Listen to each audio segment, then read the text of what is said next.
Notes है सबके पास? ठीक है।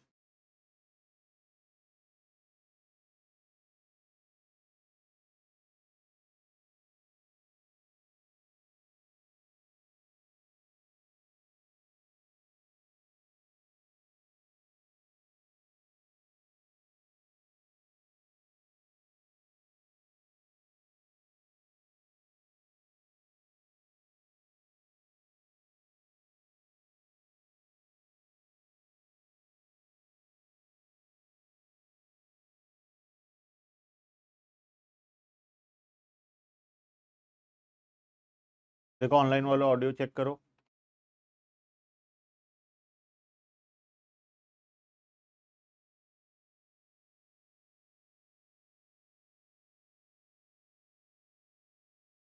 चलो शुरू करते हैं हम लोग। अच्छा, हम लोग पढ़ रहे थे चैप्टर नंबर 1, है ना? क्या नाम था चैप्टर नंबर 1 का? इंट्रोडक्शन। क्या क्या पढ़े थे उसमें हम लोग? क्या क्या?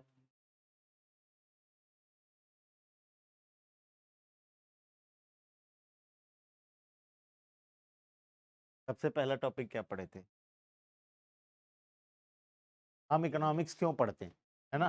क्या प्रॉब्लम्स हैं जो हम लोग इकोनॉमिक्स पढ़ते हैं? बिकॉज 3 प्रकार का प्रॉब्लम एग्जिस्ट करता है ना? 3 प्रकार का प्रॉब्लम है, इसीलिए हमको इकोनॉमिक्स पढ़ना पड़ता है। ठीक है, क्या क्या है वो 3 प्रॉब्लम? पहला है लिमिटेड सोर्सेज। दूसरा क्या प्रॉब्लम है? Unlimited human wants.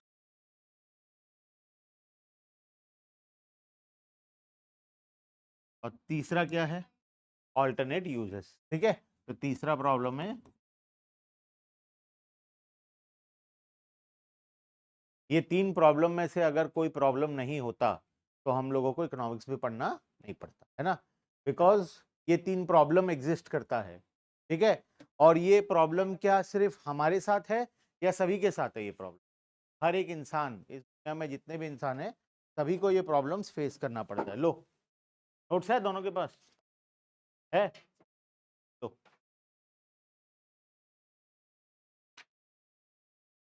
अब देखो, ये तो पता है हमारे इकोनॉमिक्स में 2 पार्ट है 11th के इकोनॉमिक्स में, माइक्रो एंड स्टैट्स। 11th का बात कर रहा हूँ। 11th में 2 पार्ट है। पहला पार्ट है माइक्रो, जो कि 40 मार्क्स का आएगा, और दूसरा पार्ट है स्टैटिस्टिक्स, जो कि 40 मार्क्स का आएगा।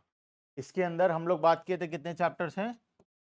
11 चैप्टर्स, और इसमें अप्रॉक्स 9 चैप्टर, टोटल मिलाकर 20 चैप्टर हमें पढ़ाई करना है। ठीक है, हम इसमें से माइक्रो इकोनॉमिक्स का फर्स्ट चैप्टर शुरू किए थे, जिसका नाम है इंट्रोडक्शन। उसमें हम कुछ 2-3 टॉपिक पढ़े थे, ज्यादा नहीं पढ़े हैं अभी तक। 2-3 टॉपिक इंपॉर्टेंट पढ़े हैं। पहला टॉपिक था उसमें से इकोनॉमिक प्रॉब्लम्स के बारे में। ठीक है, जिसके वजह से हमें इकोनॉमिक्स पढ़ना पड़ता है। 3 सबसे बड़ा इकोनॉमिक प्रॉब्लम है, जो कि unlimited human wants, limited resources, and तीसरा अल्टरनेट यूज। ठीक है, इस वजह से हमें इकोनॉमिक्स पढ़ना पड़ता है। और क्या पढ़े थे हम लोग? स्कैरसिटी के बारे में तो पढ़े थे। स्कैरसिटी मतलब वही लिमिटेड रिसोर्सेज होने का मतलब ही स्कैरसिटी है। ठीक है, अपॉर्चुनिटी कॉस्ट भी पढ़े थे, लेकिन हाँ, इसके बाद ये टॉपिक के बाद हम लोग पढ़े थे central problems of an economy. Economy में 3 सेंट्रल प्रॉब्लम्स हैं। सेंट्रल प्रॉब्लम, पहला सेंट्रल प्रॉब्लम क्या है? What to produce and how much to produce. ठीक है, दूसरा प्रॉब्लम क्या है?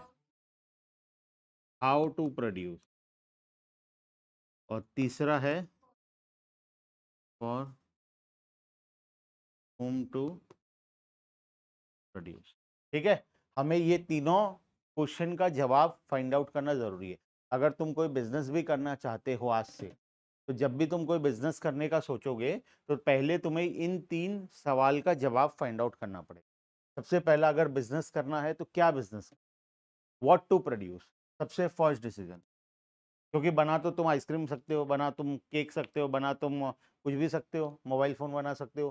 क्या तुम सब कुछ बना सकते हो? नहीं बना सकते, तुम्हें कुछ चीजों को सिलेक्ट करना पड़ेगा। अच्छा, सब कुछ क्यों नहीं बना सकते तुम? क्योंकि तुम्हारे पास रिसोर्सेस क्या है, लिमिटेड है, टाइम लिमिटेड है, मनी लिमिटेड है, लेबर लिमिटेड है, सब कुछ लिमिटेड है। तो इस वजह से हम दुनिया का हर एक कॉमोडिटी तो मैन्युफैक्चर नहीं कर सकते। तो हमें जो कॉमोडिटी मैन्युफैक्चर करना है वो सबसे पहले फाइंड आउट करना पड़ेगा, व्हाट टू, ठीक है। हाउ मच टू प्रोड्यूस उसी के साथ है। क्यों हमें डिसीजन लेना है कि हमें कितना प्रोड्यूस करना है? बिकॉज अगेन हमारे पास रिसोर्स क्या है, लिमिटेड है। हम अनलिमिटेड क्वांटिटी तो मैन्युफैक्चर नहीं कर सकते। मान लो मैं एक फर्नीचर का दुकान खोलना चाहता, फर्नीचर मैन्युफैक्चरिंग करना चाहता, तो क्या मैं हर वैरायटी का, दुनिया का सारे वैरायटी का फर्नीचर बना लूंगा? नहीं, मुझे कुछ स्पेसिफिक वैरायटी में जाना पड़ेगा। क्वांटिटी वाइज अगर बात करूं तो क्या मैं अनलिमिटेड क्वांटिटी बना लूंगा? वो भी मुझे डिसाइड करना पड़ेगा कि मेरा प्रोडक्शन कैपेसिटी कितना होगा, उसी के अकॉर्डिंग मैं फैक्ट्री का साइज डिसाइड करूंगा। तो मुझे सबसे पहला डिसीजन लेना है what to produce and how much to. तुम क्या बिजनेस करना चाहते हो और उसमें कितना क्वांटिटी मैन्युफैक्चर करना चाहते हो, ठीक है। उसके बाद सेकंड डिसीजन क्या है, हाउ टू प्रोड्यूस। जो भी बिजनेस तुम करना चाहते हो उसको तुम कैसे करना चाहते हो, लेबर इंटेंसिव तरीके से मैन्युफैक्चरिंग करोगे या कैपिटल इंटेंसिव? मैन्युफैक्चरिंग करने का दो तरीका होता है कोई भी चीज को प्रोड्यूस करने का, एक लेबर इंटेंसिव फैक्ट्री होता है और दूसरा कैपिटल इंटेंसिव फैक्ट्री होता है। पढ़े होगे बचपन में लेबर इंटेंसिव और कैपिटल इंटेंसिव के बारे में। लेबर इंटेंसिव में क्या होता है, हम इन्वेस्टमेंट कम करते हैं और मेजॉरिटी ऑफ द वर्क जो है वो लेबर के द्वारा मैनुअली किया जाता है, ठीक है। और कैपिटल इंटेंसिव में क्या होता है, मेजॉरिटी ऑफ द काम मशीन्स एंड रोबोट्स के द्वारा होता है और मैनुअल इंटरवेंशन मतलब जो लेबर हैं उनका रोल वहां पर बहुत कम होता है, ठीक है। तो हमें सेकंड डिसीजन लेना है, how to produce, labour intensive और कैपिटल इंटेंसिव, लेबर में जाएंगे या कैपिटल में, ठीक है। उसके बाद तीसरा है for whom to produce. For whom to produce का मतलब किसके लिए मैन्युफैक्चरिंग, किसके लिए मैन्युफैक्चरिंग? कस्टमर, कौन customer, who will be our target customer. Whom to produce का मतलब होता है टारगेट कस्टमर। हम आइसक्रीम के एग्जांपल लिए थे, याद है? हम 3 आइसक्रीम बनाएंगे, डिसाइड हो गया। सबसे पहले कितने क्वांटिटी में बनाएंगे, डिसाइड हो गया। लेबर इंटेंसिव लगाएंगे या कैपिटल इंटेंसिव लगाएंगे, वो भी डिसाइड हो गया। अब जो हमें डिसीजन लेना है, हमारा आइसक्रीम कौन खरीदेगा। मैन्युफैक्चरिंग शुरू करने से पहले तुम्हें यह डिसीजन लेना पड़ेगा कि तुम्हारा प्रोडक्ट खरीदेगा कौन, कौन तुम्हारे प्रोडक्ट का कस्टमर है। अगर मैं चाहता हूं मेरा प्रोडक्ट बहुत रिच क्लास का पीपल खरीदें, तो मेरा मैन्युफैक्चरिंग का तरीका अलग होगा। उसको जिस टाइप का प्रोडक्ट चाहिए वैसा होगा। उसको मार्केटिंग करने का तरीका अलग होगा, उसको बेचने का तरीका अलग होगा, उसका प्राइस भी अलग होगा, ठीक है। लेकिन अगर मैं चाहता हूँ बल्क क्वांटिटी में बेचूं, छोटे छोटे गाँव में बेचूं और झोपड़पट्टी में, गाँव गाँव में छोटे छोटे बच्चे आइसक्रीम, तो उस केस में मेरा मैन्युफैक्चरिंग का तरीका अलग होगा, मार्केटिंग का तरीका अलग होगा, बेचने का तरीका अलग होगा, प्राइसिंग अलग होगा, पैकेजिंग अलग होगा, सब कुछ अलग होगा, है ना। तो हमें डिसीजन लेना है हम किसके लिए बनाना चाहते, हमारे टारगेट कस्टमर कौन। जो हमारे टारगेट कस्टमर होंगे फिर हम आइडेंटिफाई करेंगे उनको किस टाइप का प्रोडक्ट चाहिए और फिर उसके अकॉर्डिंग हम लोग मैन्युफैक्चरिंग एंड मार्केटिंग, ठीक है। तो तीसरा है फॉर होम टू। तो ये 3 सेंट्रल प्रॉब्लम्स को हमें सॉल्व करना रहता है। अब ये तीनों सेंट्रल प्रॉब्लम क्यों अराइज हुआ? बिकॉज हमारे पास रिसोर्सेस लिमिटेड है। अगर रिसोर्स अनलिमिटेड होता तो फिर ये भी प्रॉब्लम नहीं होता। What to produce, everything to produce, सब कुछ प्रोड्यूस करेंगे। कितना प्रोड्यूस करना है, अनलिमिटेड क्वांटिटी प्रोड्यूस करना। लेबर इंटेंसिव, कैपिटल इंटेंसिव हमें सोचना ही नहीं पड़ता। अगर रिसोर्सेज अनलिमिटेड होता तो लेबर भी अनलिमिटेड होते, कैपिटल भी अनलिमिटेड होता, ठीक है। और फॉर होम टू प्रोड्यूस सभी के लिए प्रोड्यूस करेंगे। 1 रुपए वाला आइसक्रीम भी बनाएंगे, 50 वाला भी बनाएंगे, 500 वाला भी बनाएंगे। क्योंकि हम इतना सारा काम नहीं कर सकते एक साथ, हमारे पास रिसोर्सेस लिमिटेड हैं, इस वजह से हमें ये तीनों डिसीजन भी लेना पड़ा। बात समझ में आया? ठीक है। और क्या पढ़े थे हम लोग? अपॉर्चुनिटी कॉस्ट पढ़े थे। अच्छा, अपॉर्चुनिटी कॉस्ट से पहले भी कुछ पढ़े थे शायद, और हाँ, एक डिफरेंस बिटवीन पढ़े थे। क्या था difference between micro economics and macro economics? Micro और मैक्रो में क्या डिफरेंस होता है? हाँ, ये लिखना नहीं है, हाँ, एग्जाम में ये नहीं लिखना है कि माइक्रो में आई होता है, मैक्रो में ए होता है, माइक्रो 11th में होता है, मैक्रो 12th में होता है। ये एग्जाम में नहीं लिखना है, ठीक है, ये तुम्हारे समझने के लिए और याद रखने के लिए खाली। माइक्रो इकोनॉमिक्स में आई रिप्रेजेंट्स इंडिविजुअल और A represents aggregate. What do you mean by individual and what is aggregate? Individual मतलब हम सब इंडिविजुअल है। अगर मैं तुम्हारे बारे में पढ़ूं, तुम्हारे बिजनेस के बारे में पढ़ रहा हूं, एक पर्टिकुलर फैक्ट्री के बारे में पढ़ रहा हूं, एक पर्टिकुलर प्रोडक्ट के बारे में पढ़ रहा हूं, एक छोटे से ग्रुप ऑफ पीपल के बारे में पढ़ रहा हूं, जैसे खाली संस्कार में क्लास 11th कॉमर्स के बच्चे, उनके बारे में पढ़ रहा हूं, छोटा सा ग्रुप एक, तो वो उसको हम लोग क्या बोलेंगे? माइक्रो इकोनॉमिक्स या फिर इंडिविजुअल स्टडी। हम लोग छोटे से ग्रुप ऑफ पीपल या एक पर्टिकुलर पर्सन के बारे में एक पर्टिकुलर प्रोडक्ट के बारे में पढ़, इस पर्टिकुलर प्रोडक्ट का प्राइस कितना होगा, इसका डिमांड कितना होगा, सप्लाई कितना होगा, ये फैक्ट्री में प्रॉफिट कितना होगा, लेबर इंटेंसिव होगा, कैपिटल इंटेंसिव होगा। जब हम एक के बारे में पढ़ रहे हैं, एक पर्सन या एक छोटे से ग्रुप के बारे में पढ़ रहे हैं, तो उसको हम लोग क्या बोलते हैं? इंडिविजुअल या फिर माइक्रो इकोनॉमिक्स, ठीक है। और मैक्रो इकोनॉमिक्स में क्या पढ़ते हैं हम लोग? एग्रीगेट के बारे में पढ़ते हैं। एग्रीगेट का मतलब सभी को मिलाकर, ठीक है। देखो एक चीज समझना, एक राइस मिल और दूसरा होता है राइस इंडस्ट्री। ये एक राइस मिल मतलब फैक्ट्री। फैक्ट्री और इंडस्ट्री में क्या फर्क है? फैक्ट्री का मतलब एक बिजनेसमैन, एक ठो फैक्ट्री, ठीक है। राइस मिल एक ठो, उसको हम बोलेंगे राइस फैक्ट्री है ये, ठीक है। राइस इंडस्ट्री का मतलब पूरे इंडिया में जितने राइस मिल हैं सभी को मिला दोगे तो हम लोग क्या बोलेंगे? राइस। बात समझ में? तो हम यहाँ पर इंडस्ट्री के बारे में पढ़ और यहाँ पर फैक्ट्री की बात समझ में आया? यही डिफरेंस है। यहाँ पर एक छोटा बिजनेस, एक पर्सन के बारे में पढ़ रहे हैं और यहाँ पर सभी को मिलाकर कंप्लीट। यहाँ पर जो भी चीज चेंजेस आएगा उसका इंपैक्ट एक आदमी को होगा या स्मॉल ग्रुप ऑफ पीपल को होगा, लेकिन मैक्रो में जो भी चेंजेस आएगा उसका इंपैक्ट सभी। जैसे एग्जांपल देता हूँ, मान लो एक फैक्ट्री वाला है जो आइसक्रीम बनाता है, वो अपने आइसक्रीम का प्राइस 40 रुपए से 50 रुपए, ठीक है। इससे किसको फर्क पड़ेगा? छोटे मोटे कंज्यूमर, उसके जो 10 20 50 500 1000 कंज्यूमर होंगे उनको फर्क पड़ेगा और फैक्ट्री ओनर को फर्क पड़ेगा, उसका प्रॉफिट बढ़ेगा बस। लेकिन बैंक वाला इंटरेस्ट रेट, जो बैंक का लोन पर इंटरेस्ट होता है या सेविंग डिपॉजिट पर इंटरेस्ट मिलता है, सेविंग डिपॉजिट पर 4% मिलता था, इसको बढ़ाकर 5% कर। बताओ इससे किसको इम्पैक्ट पड़ेगा? इससे पूरे इंडिया में सभी को इम्पैक्ट पड़ेगा, है ना। से इंडिया में सभी को इम्पैक्ट पड़ने वाला है। सब क्या मेरे अकेले के लिए 1% बढ़ाएगा बैंक या तुम्हारे अकेले के लिए बढ़ाएगा? ऐसा नहीं है, तो बढ़ेगा, सभी के लिए बढ़ेगा, ऑल ओवर इंडिया में सभी के लिए होगा ये काम, ठीक है। गोल्ड का प्राइस बढ़ गया, किसको इम्पैक्ट करेगा? सभी को इम्पैक्ट पड़ेगा, है ना। तो वो क्या, किसका स्टडी है? मैक्रो, ठीक है। तो मैक्रो स्टडी हम उन फैक्टर्स के बारे में पढ़ते हैं जो पूरे इंडिया में हर एक पर्सन को इम्पैक्ट करता है या मेजोरिटी ऑफ को इम्पैक्ट करता है, बड़े ग्रुप ऑफ पीपल को इम्पैक्ट करता है, तो हम लोग बोलते हैं मैक्रो इकोनॉमिक्स। और जहां पर छोटे ग्रुप ऑफ पीपल को इम्पैक्ट करता है या एक पर्टिकुलर पर्सन को इम्पैक्ट करता है, माइक्रो, ठीक है। पढ़े थे हम लोग डिफरेंस पूरा। इसके बाद हम लोग क्या पढ़े थे? Opportunity cost. क्या होता है अपॉर्चुनिटी कॉस्ट?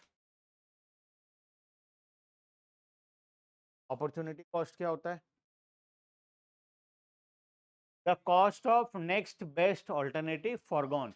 जैसे एग्जांपल लेते हैं, मान लो मेरे पास दो जॉब अपॉर्चुनिटी, फर्स्ट अपॉर्चुनिटी है 40,000 रुपये पर मंथ और दूसरा है 35,000 रुपये पर मंथ। तो ऑब्वियसली एक रैशनल पर्सन का मतलब का दिमागी हालत ठीक है, जो सोच समझ कर डिसीजन लेता है, ठीक है। एक रैशनल पर्सन इसमें से कौन सा सिलेक्ट करेगा? 40,000, प्रोवाइडेड बाकी सब कुछ सेम है, मतलब वर्किंग आवर्स और बाकी सब कुछ सेम है, हाँ, खाली प्राइस डिफरेंस है। तो प्राइस डिफरेंस है तो 40,000 सिलेक्ट। अगर वो 40,000 सिलेक्ट करता है तो क्या वो 35,000 सिलेक्ट कर पाएगा? क्योंकि ऑब्वियसली 2 जगह तो जॉब करनी, 40,000 सिलेक्ट करेगा तो 35,000 सिलेक्ट नहीं कर, 35,000 को सिलेक्ट नहीं पाए, दिस इज अपॉर्चुनिटी। 40,000 को सिलेक्ट करने का अपॉर्चुनिटी कॉस्ट है 35,000। अपॉर्चुनिटी कॉस्ट हमेशा याद रखना, तुम्हारा जो सिलेक्टेड ऑप्शन है उससे कम होगा, ठीक है। ऐसे एक ऑप्शन दे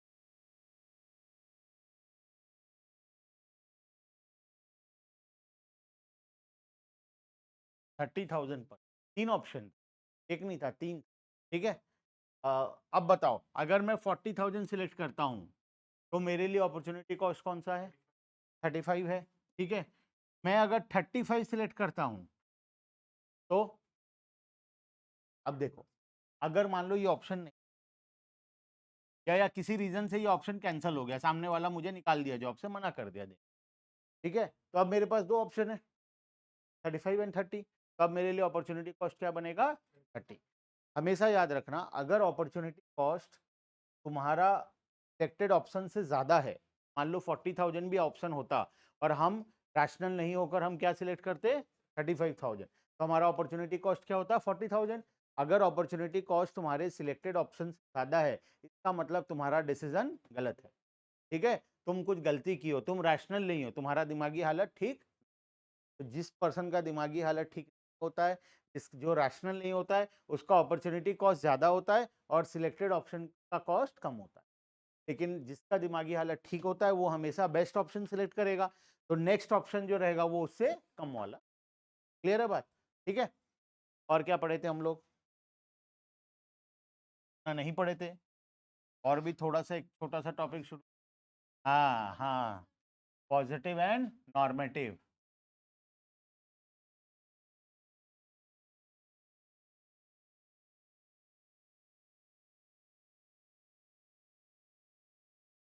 बताओ क्या होता है positive and normative? Positive economics हमें फैक्ट्स के बारे में बता, ये हमें फैक्ट्स के बारे में बता, और ये क्या बताता है? वैल्यू जज।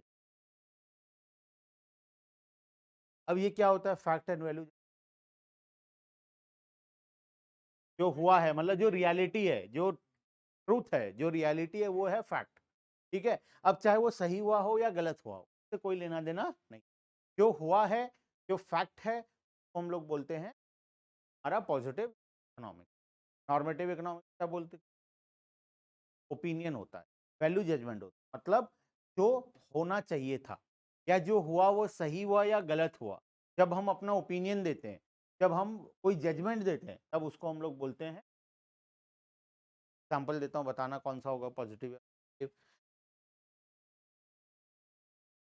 बैंक अपना इंटरेस्ट रेट 5% बढ़ाकर 6% कर, बताओ पॉजिटिव, दिस इज फैक्ट। 5% से बढ़ाकर 6% बैंक वाले ने इंटरेस्ट रेट कर दिया, ठीक है।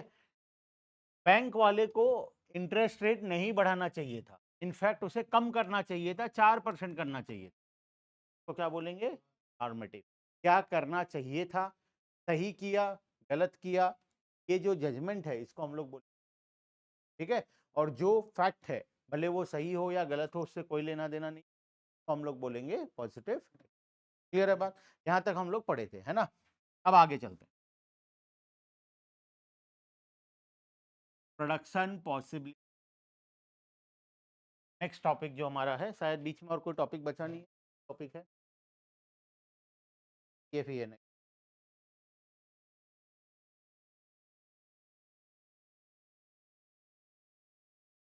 अब देखो,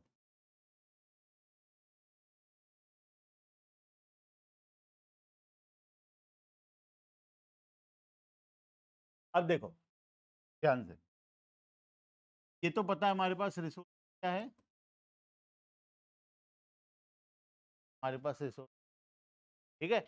अब मैं तुम्हें एक सिंपल तरीके से पहले पीपीएफ समझाऊंगा, लेकिन ये जो तरीका है समझने का, इसे हमें एग्जाम में लिखना, ठीक है।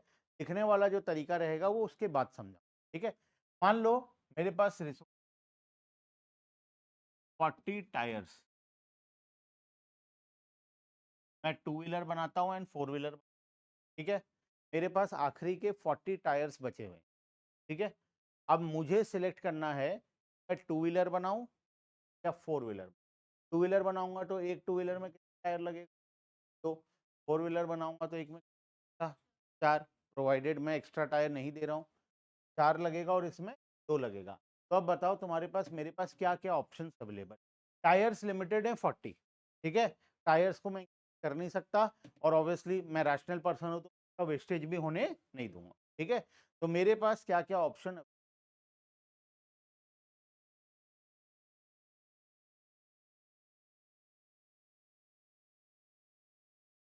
बताओ। ऑप्शन ए, क्या करूं बताओ? फोर व्हीलर, 20 तो टू व्हीलर बना लूं। कार कितना बनेगा? और क्या ऑप्शन है? चलो ऑप्शन नंबर बी, बताओ। कार 10 बना लूं तो टू, और क्या ऑप्शन है? तो ऐसे बहुत सारे ऑप्शन निकलेंगे, तो चलो सीरियली चलते हैं। मैं ऑप्शन बी को एक बार यहाँ से हटाता हूँ, हम सीरियली चलते हैं। मान लो मैं एक कार बनाता हूँ, बाकी टू व्हीलर बनाता हूँ, तो बताओ कितना बना पाऊँ? सारा टू व्हीलर। मान लो थर्ड ऑप्शन है दो कार बनाता हूँ, तो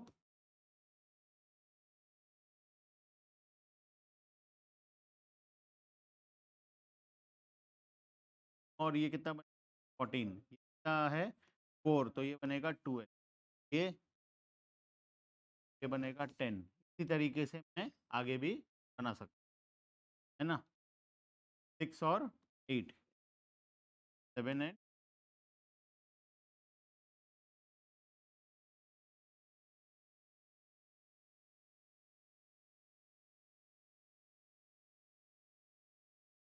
सारे ऑप्शन निकले बस, A B,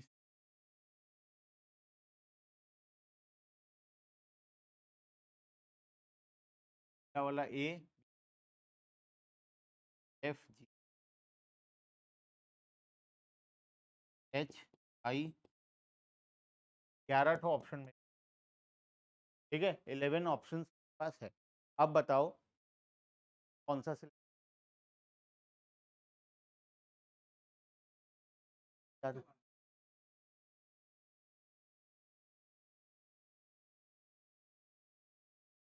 Y, Y reason के साथ बोली उन्हें।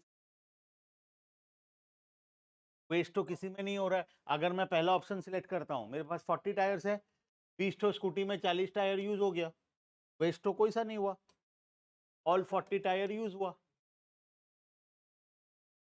इक्वली क्यों करना है? तुम बिजनेसमैन हो, सुनो, तुम बिजनेसमैन हो, तुम्हें इक्वली करके मजा आएगा या ज्यादा प्रॉफिट करके मजा? ऑब्वियस सा बात है। हमें क्या देखना पड़ेगा? कार एंड बाइक का डिमांड एंड उसका प्राइस, ठीक है। मार्केट में कार का क्या क्या प्राइस है, हमें एक कार बेचकर कितना प्रॉफिट हो रहा है, और हमें एक स्कूटी बेचकर कितना प्रॉफिट हो रहा है। मान लो स्कूटी बेचकर मुझे एक स्कूटी में 50,000 का प्रॉफिट होता है, और एक कार बेचकर मुझे 20,000 का प्रॉफिट होता है, ठीक है। तो मान लो मैं एक कार बेचा, कितने का प्रॉफिट हुआ? अच्छा, कार नहीं बेचता तो मैं दो स्कूटी बेच पाता, एक कार के बदले दो स्कूटी बेच पाता, तो दो स्कूटी में मुझे कितना प्रॉफिट हो जाता? लाख का प्रॉफिट। अगर मान लो 50,000 का प्रॉफिट, या हम ऑपोजिट माने, कार में मुझे प्रॉफिट होता है 50,000, और स्कूटी में होता है, एक स्कूटी में, तो अगर मैं एक कार बेच रहा हूं तो मुझे 50,000 का प्रॉफिट आ रहा है, उसके बदले में मैं कितना स्कूटी बेच पाऊंगा? दो, तो उसमें प्रॉफिट कितना होगा? 40,000। तो बेटर क्या है? कार। तो मैं सारा रिसोर्सेस कहाँ लगाऊंगा? कार बनाने में। तो मेरे लिए बेस्ट ऑप्शन क्या होगा? लास्ट वाला। लेकिन मार्केट में 10 ठो कार का डिमांड ही नहीं है, मार्केट में चार ही कस्टमर कार खरीदे, तो बाकियों को क्या बेचना पड़ेगा? नहीं बेचूं इससे अच्छा तो स्कूटी बेचूं ना। चार कार बना लूंगा, चार कस्टमर के लिए 50-50 हजार का प्रॉफिट हो गया। बैलेंस टायर क्या करूं मैं? स्कूटी में कम प्रॉफिट हो रहा है बोलकर ना बनाऊं, या कम प्रॉफिट लूं? बेटर है कम प्रॉफिट लूं ना, खाली बैठने से अच्छा। तो मैं क्या करूंगा? बैलेंस सोर्सेज को कहां यूज करूंगा? बात समझे हम किस तरीके से करते हैं? तो हमें देखना पड़ेगा हमारे लिए बेस्ट ऑप्शन।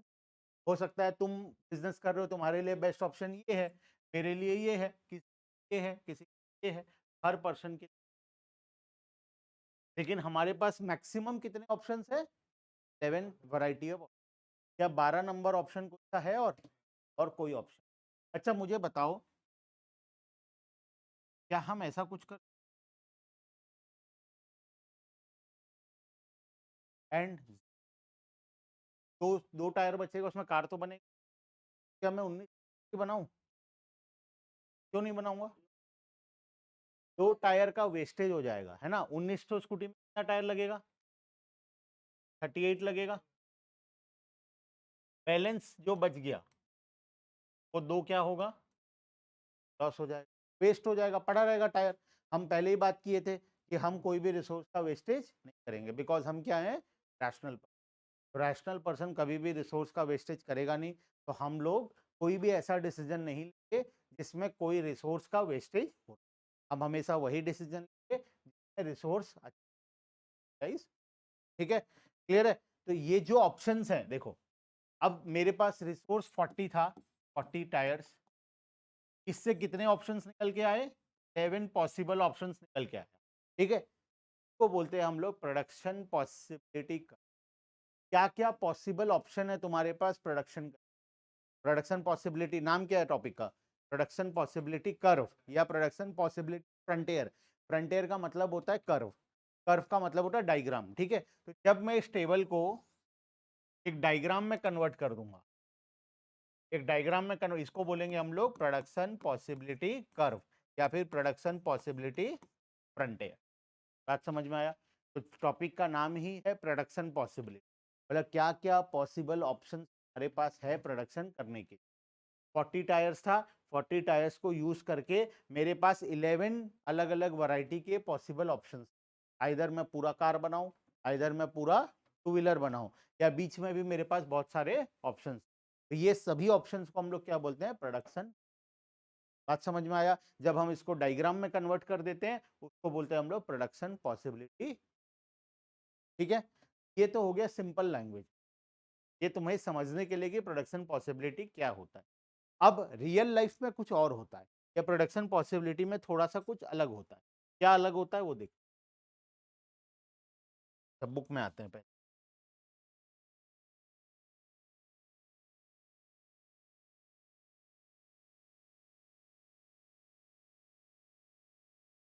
पहले पढ़ो डेफिनेशन ऑफ प्रोडक्शन पॉसिबिलिटी। क्या बोल रहा है डेफिनेशन? प्रोडक्शन पॉसिबिलिटी और प्रोडक्शन करो। प्रोडक्शन पॉसिबिलिटी, पॉसिबिलिटी क्या है देखो, प्रोडक्शन पॉसिबिलिटी फ्रंटियर या फिर कर्व, एक ही चीज। Refers to graphical representation, graphical representation का मतलब डायग्राम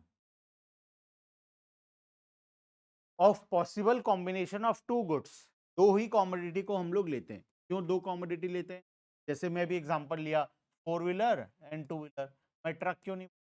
10 टायर लगेगा, 10 टायर वाला ट्रक भी तो होता है। हम हमेशा क्या लेते हैं? दो ही ऑप्शन लेते हैं। हमारे सिलेबस में मैक्सिमम दो ऑप्शन वाला है, क्योंकि तुम पढ़े हो डायग्राम। डायग्राम में कितना तो एक्सिस होता है? एक एक्स एक्सिस होता है और एक वाई एक्सिस होता है। तो एक में टू व्हीलर बनाएंगे तो एक में फोर व्हीलर बनाएंगे। ट्रक कहाँ बनाएंगे? कहीं नहीं है। ट्रक बनाने के लिए हमें क्या करना पड़ेगा? थ्री डायमेंशनल फिगर लेना पड़ेगा, 3D डायग्राम। और 3D डायग्राम तो पेन पेपर में बनाना पॉसिबल, इसलिए हमारे सिलेबस में दो ही ऑप्शन वाला दिया। रियल लाइफ में तो ऑप्शन, चार ऑप्शन, पांच ऑप्शन, कितने भी हो सकता है। टायर्स का तो और भी बहुत सारा यूज है, ट्रक लगा बना सकते हैं, ऑटो बना सकते हैं 3 चक्का वाला, वो भी ऑप्शन है ना। तो रियल लाइफ में तो बहुत होता है, लेकिन हमारे सिलेबस में ऑप्शन वाले हैं हमेशा टू ऑप्शन। तो possible combination of two goods that can be produced with given resources and technology। जो टेक्नोलॉजी हमें दिया गया है और जो रिसोर्सेस, हमारे केस में क्या था? 40 टायर्स। 40 टायर्स को यूज करके हमारे पास क्या क्या पॉसिबल कॉम्बिनेशन हैं तो कि हम बना सकते हैं, तो हम लोग बोलेंगे प्रोडक्शन पॉसिबिलिटी कर्व या फिर प्रोडक्शन पॉसिबिलिटी। ठीक है, अब एजम्पशंस को बाद में पढ़ते हैं। यहाँ पे डायग्राम दिया है और एक एग्जांपल दिया। नेक्स्ट पेज में आ जाओ। ये टेबल को ध्यान से देखो। हम दो कॉमोडिटी बना रहे हैं। जैसे हमारे एग्जांपल में हम टू व्हीलर और फोर व्हीलर बना रहे थे, वैसे यहाँ पर हमारा दो बिजनेस है। एक फैक्ट्री में हम लोग गन बनाते हैं और दूसरे फैक्ट्री में हम लोग बटर बनाते हैं। दो कंप्लीटली अलग अलग टाइप का बिजनेस। एक आदमी गन बना रहा है और एक आदमी बटर बना रहा है। मतलब सोचो मैं बिजनेसमैन हूँ, मेरा दो फैक्ट्री है, गन बनाने का फैक्ट्री है और दूसरा बटर बनाने का फैक्ट्री है। गन मतलब प्लास्टिक खेलने वाला गन, हाँ वो खेल वाला नहीं, ठीक है। तो मेरे पास मेरा दो बिजनेस है, एक गन और दूसरा बटर। अब देखो सोचो, दो बिजनेस है, मेरे पास लेबर लिमिटेड है, ठीक है, लेबर लिमिटेड है, बहुत कम एम्प्लॉइज हैं मेरे पास। अच्छा, इन एम्प्लॉइज को मैं इस्तेमाल करता हूं कभी बटर बनाने के लिए और कभी गन बनाने के लिए। अगर मैं अपने सारे एम्प्लॉय को सबसे पहले गन वाले फैक्ट्री में भेज दूं, बटर वाला फैक्ट्री बंद कर दूं, सारे एम्प्लॉय को कहां ले जाऊं, गन वाले में, तो सब कोई मिलकर दिन भर में कितना गन बना लेंगे, 21 gun. First option, option number A. Labour limited है, एक्स्ट्रा लेबर मिल नहीं रहे हैं, बाहर से आ नहीं सकते लेबर। इतने लेबर हैं, उन लेबर को अगर मैं सभी को गन बनाने के लिए भेज दूं गन वाले फैक्ट्री में और बटर वाला फैक्ट्री में प्रोडक्शन बंद कर दूं, तो सब कोई मिलकर दिन भर में कितना गन बनाएंगे, 1 गन। बटर कितना बनेगा, तो क्योंकि कोई है ही नहीं लेबर वहां पर, है ना। अच्छा, अगर मैं गन वाले फैक्ट्री में से एक लेबर को बटर वाले फैक्ट्री भेज दूं, बाकी सब गन ही बना रहे हैं, एक जन को कहां भेज दिया, बटर वाले फैक्ट्री में, तो अब कितना प्रोडक्शन होगा, वो एक ठो बटर बनाएगा और ये लोग गन कितना बनाएंगे? क्योंकि यहाँ लेबर कम हो गए, लेबर कम हुए तो प्रोडक्शन थोड़ा सा कम हो जाएगा, तो एक ठो यूनिट का प्रोडक्शन कम हो गया और उधर एक यूनिट का प्रोडक्शन, ठीक है। अच्छा, एक और लेबर को अगर शिफ्ट कर दूं तो बटर कितना बनेगा, तो बताऊंगा क्यों, वही तो पढ़ाने के लिए समझना है अभी। अब प्रोडक्शन कितना कम हो गया, पहले कितना यूनिट से कम हुआ था, 1 यूनिट। अच्छा, इसके बाद देखो 3 यूनिट से कम हुआ, उसके बाद 4 यूनिट से, उसके बाद 5, उसके बाद, तो जब हम लोग एक जगह से दूसरे जगह लेबर को शिफ्ट कर रहे हैं तो प्रोडक्शन से कम हो, क्यों तेजी से कम हो रहा है, रीजन, तेजी से कम होने का रीजन,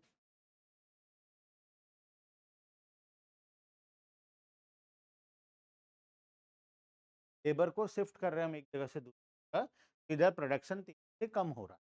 क्यों कम हो रहा है तेजी से, वर्कर नहीं, कमते जा रहे हैं, वर्कर जब कम होते जा रहे हैं, देखो एक लेबर जब गया, एक्चुअल में हुआ क्या, हम लोग फैक्ट्री में हम सब थे, मान लो हम सब लेबर है, मान लो हम सब काम कर रहे हैं, ठीक है, और हम लोग गन बना रहे थे, एक आदमी छोड़ के चला गया, ठीक है, हम बचे, हम सब मिलकर, क्या बहुत ज्यादा इम्पैक्ट पड़ेगा हमें, अगर बहुत लोग हैं उसमें से एक लोग चला जाए, एक आदमी चला जाए, तो क्या हमें बहुत ज्यादा इम्पैक्ट पड़ेगा, नहीं, हम मिल बांट कर काम कर लेंगे, उसका काम भी जो था वो आपस में मिल बांट कर थोड़ा मोड़ा मैनेज करके कर लेंगे, तो प्रोडक्शन में उतना ज्यादा इम्पैक्ट नहीं आएगा स्टार्टिंग में। अच्छा, एक और चला गया मान लो, वो भी हम बचे, अब हमें थोड़ा ज्यादा प्रॉब्लम होगा क्योंकि दो दो जन चले गए हैं, ठीक है, तो हमारा प्रोडक्शन और थोड़ा कम हो जाएगा। मान लो एक और चला गया, हम बचे 4, प्रोडक्शन और तेजी से, क्योंकि अब हमें 3 आदमी का एक्स्ट्रा काम करना है, पहले एक आदमी का एक्स्ट्रा काम करना था, और कितने लोग को मिलकर, हम 6 लोग को मिलकर, फिर 2 लोग छोड़ के गए तो 5 लोगों को मिलकर 2 एक्स्ट्रा आदमी का काम करना था। अब 3 आदमी चले गए, 3 आदमी का काम हम 4 लोगों को एक्स्ट्रा कर, हमारा तो करेंगे, साथ में 3 एक्स्ट्रा लोगों का करना है, हमारे ऊपर बर्डन बढ़ता जा रहा है, तेजी से बढ़ता जा रहा है बर्डन, इसलिए प्रोडक्शन क्या हो रहा है, तेजी से कम होते, एक अकेला आदमी बचा, अकेला आदमी खुद का तो काम करेगा ही, प्लस 6 आदमी का और काम करेगा, क्या पॉसिबल है, प्रोडक्शन और तेजी से, ठीक है। तो इसलिए क्या होता है, जब हम रिसोर्स को एक जगह से दूसरी जगह शिफ्ट करते हैं, तो जहां पर वो लोग पहले काम कर रहे थे वहां पर इंपैक्ट तेजी से आता है और प्रोडक्शन तेजी, ठीक है, बात समझ में आया। तो इस तरीके से जब लेबर गन वाले फैक्ट्री से बटर वाले फैक्ट्री में शिफ्ट होते फटाफट से, इधर तो प्रोडक्शन होगा जो हो रहा है, इधर का प्रोडक्शन क्या होगा, तेजी से, पहले एक यूनिट कम हुआ, फिर 2, फिर 3, 4, फिर 5, फिर 6 से कम, बात समझ में आया। आखिरी में गन वाला फैक्ट्री बंद हो गया और सब लोग कहाँ चले गए, बटर वाले फैक्ट्री, ठीक है। अब एक और चीज, जब सब कोई गन वाले फैक्ट्री में थे तो गन का प्रोडक्शन 21 यूनिट हो रहा था, बटर का प्रोडक्शन 0 यूनिट था। लेकिन जब सब कोई बटर वाले फैक्ट्री में आए तो बटर का प्रोडक्शन सिर्फ 6 यूनिट हुआ। 21 क्यों नहीं? बटर बनाना उनको नहीं, हर एक लेबर को हर काम नहीं आता। अब तुम सोचो, स्किल्ड है लेकिन कोई एक चीज में स्किल्ड होगा ना, एक चीज में ज्यादा उसको स्किल होगा। अगर उसको गन बनाना अच्छे से आता है तो बटर बनाना उतने अच्छे से आएगा, या बटर बनाना अच्छे से आता है तो गन बनाना से नहीं आएगा। ठीक है, तो हर इंसान को हर काम नहीं आता और हर काम वो परफेक्शन से, ठीक है, तो एक आदमी एक काम को परफेक्शन से, मल्टीपल काम को, बात समझ में आया? और बटर बनाने में हो सकता है मेहनत ज्यादा लगता हो, गन बनाने में मेहनत कम लगता हो। ये बटर का प्रोडक्शन अलग है, गन का प्रोडक्शन, बात समझ में आ गया? ठीक है, तो जब हम सभी को एक डायग्राम में कन्वर्ट करें, देखो ये जो है टेबल को डायग्राम में कन्वर्ट किया, गन बटर, इधर गन दिया गया, बटर दिया। सबसे पहला option number A, 21 unit of gun, 0 unit of butter. Gun में 21 और बटर में देखो एक्स एक्सिस 0 यूनिट। ठीक है, next 20 unit of gun, gun का 20 यूनिट और बटर का कितना है 1 unit. Next 18 unit of gun, 2 unit of butter, 15 unit of gun, 3 unit of butter, उसके बाद 11 unit of gun, 4 unit butter, उसके बाद है 6 यूनिट ऑफ गन, 5 बटर और आखिरी में तो 6 बटर 0 गन। जब सभी को डायग्राम को हम ज्वाइंट कर दिए एक लाइन खींचकर, को हम लोग प्रोडक्शन पॉसिबिलिटी कर्व या फिर प्रोडक्शन पॉसिबिलिटी, एक ही चीज। ठीक है, अब ध्यान देना डायग्राम का शेप कैसा है। डायग्राम का शेप जानने के हम हमेशा कहां पर खड़े होंगे? ओरिजिन में। ओरिजिन से देखो ये डायग्राम कैसा दिखाई दे रहा है। 3 ऑप्शन होता है नॉर्मली, कॉनकेव, कॉन्वेक्स और स्ट्रेट लाइन। पढ़े हो ना कॉनकेव कॉन्वेक्स, याद है मिरर चैप्टर? बताओ कॉनकेव क्या होता है। तुम अगर यहाँ खड़े हो, इस ये क्या है तुम्हारे, कॉनकेव है या कॉन्वेक्स है? कॉनकेव है। ये क्या है? कॉन्वेक्स है। और अगर मैं एक स्ट्रेट लाइन खींच दूं तो ये क्या है? स्ट्रेट लाइन है। अब तुम सोचो ओरिजिन में खड़े हो, ओरिजिन से देख रहे हो, तुम्हें डायग्राम कैसे दिखाई देगा?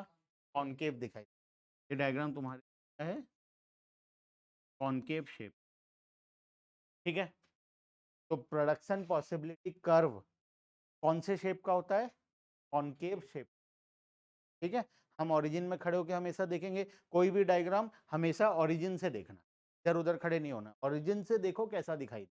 ओरिजिन से हमें क्या दिखाई दे रहा है? कॉनकेव। प्रोडक्शन पॉसिबिलिटी कर्व कैसा होता है? कॉनकेव शेप का। ठीक है, अब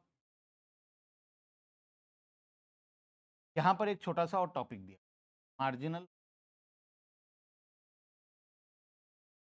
MOC, marginal.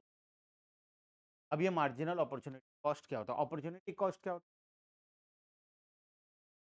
The cost of next best alternative foregone, पढ़े हम लोग अपॉर्चुनिटी कॉस्ट।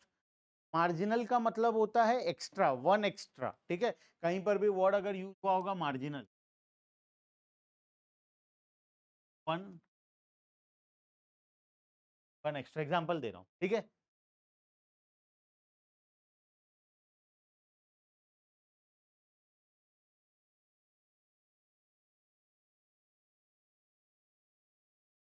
5 चॉकलेट प्राइस था 100, 6 चॉकलेट प्राइस था 100। बताओ एक एक्स्ट्रा चॉकलेट खरीदने का कितना रुपया पड़ा मुझे? ये 20 रुपए का हम क्या बोलेंगे? मार्जिनल। एक एक्स्ट्रा यूनिट का कितना एक्स्ट्रा कॉस्ट होगा तो हम लोग बोलते हैं मार्जिनल। ठीक है, मार्जिनल वर्ड पूरे सिलेबस में कहीं पर भी यूज हुआ है तो मार्जिनल का मतलब ही होता है वन एक्स्ट्रा यूनिट के लिए तुम्हें कितना कॉस्ट इंकर करना, एक एक्स्ट्रा यूनिट को प्रोड्यूस करने के लिए कितना खर्चा लग रहा है, एक एक्स्ट्रा यूनिट को सेल करते हो तो कितना एक्स्ट्रा पैसा मिलता है, एक एक्स्ट्रा यूनिट बेचोगे तो कितना प्रॉफिट होगा। हमेशा जब भी वन एक्स्ट्रा यूनिट को हम बेचेंगे या खरीदेंगे या प्रोड्यूस करेंगे या कुछ भी करेंगे तो उस पर लगने वाला जो प्राइस है, जो भी कॉस्ट है, तो हम लोग बोलेंगे मार्जिनल। ठीक है, तो मार्जिनल का मतलब होता है 1 एक्स्ट्रा। अब मुझे बताना, ये टेबल को देखो ध्यान से,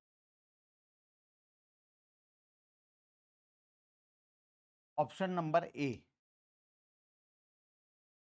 तब गन बना रहे थे, 0 यूनिट ऑफ बटर बना रहे थे। एक एक्स्ट्रा बटर को बनाने के हमें कितना गन सैक्रिफाइस करना,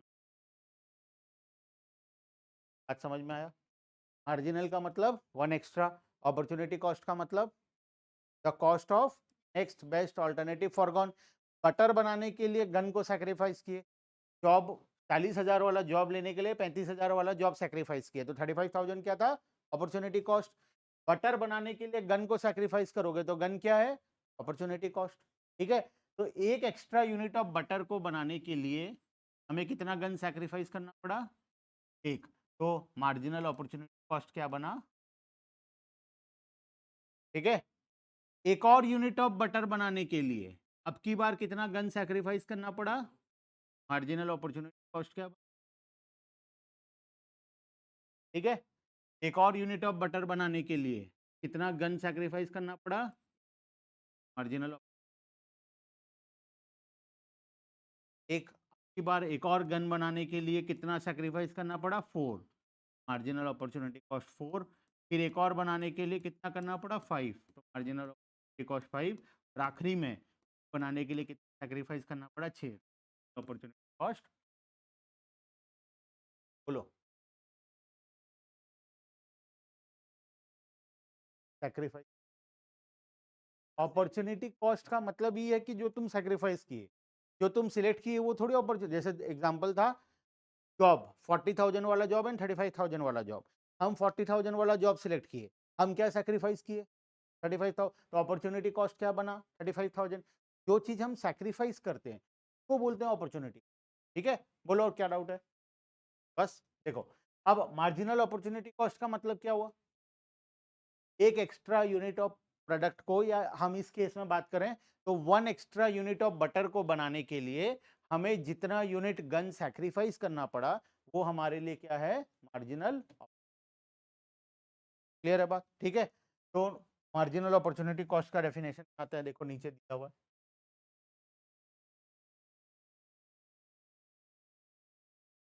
पढ़ो एक बार marginal opportunity, definition of marginal.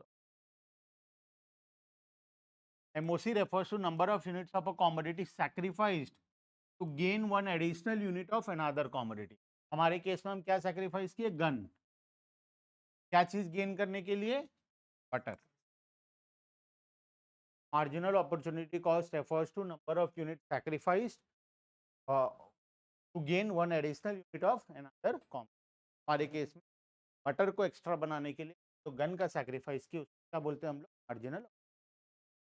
ठीक है, in case of PPF, MOC always increase, marking करना, एमओसी हमेशा क्या होता है? इंक्रीजिंग। देखो, ये पीपीएफ था, पीपीएफ में देखो क्या हो रहा है? एमओसी था, इंक्रीज हो रहा है, पहले 1 था, फिर 2 हुआ, फिर 3, 4, फिर 5, फिर 6, और आगे जाते तो 7, 8, 9, 10 बढ़ते जाता। एमओसी हमेशा क्या होता है? इंक्रीजिंग। ठीक है, तो एमओसी इंक्रीजिंग होने के कारण डायग्राम का शेप जो होता है वो क्या होता है? एक चीज लिख लेना, रीजन धीरे धीरे समझ में आएगा। यहाँ पर लिखो,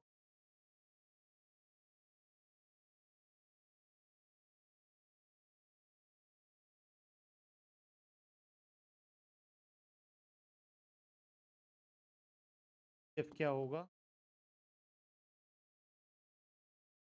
कॉनकेव शेप। ठीक है, इफ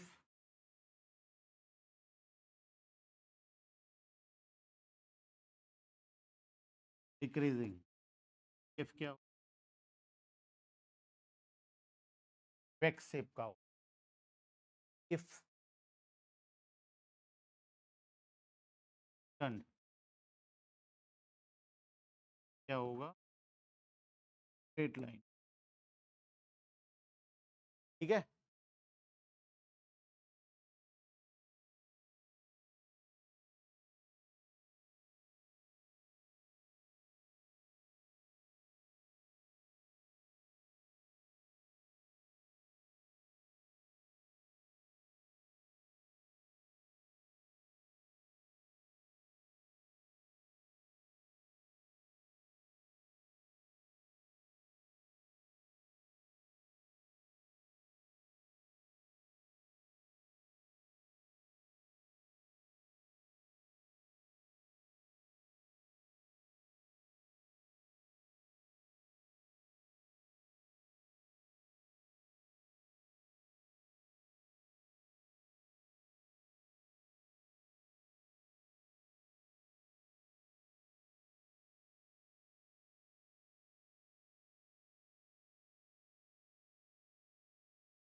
ठीक है, 3 सिचुएशन है।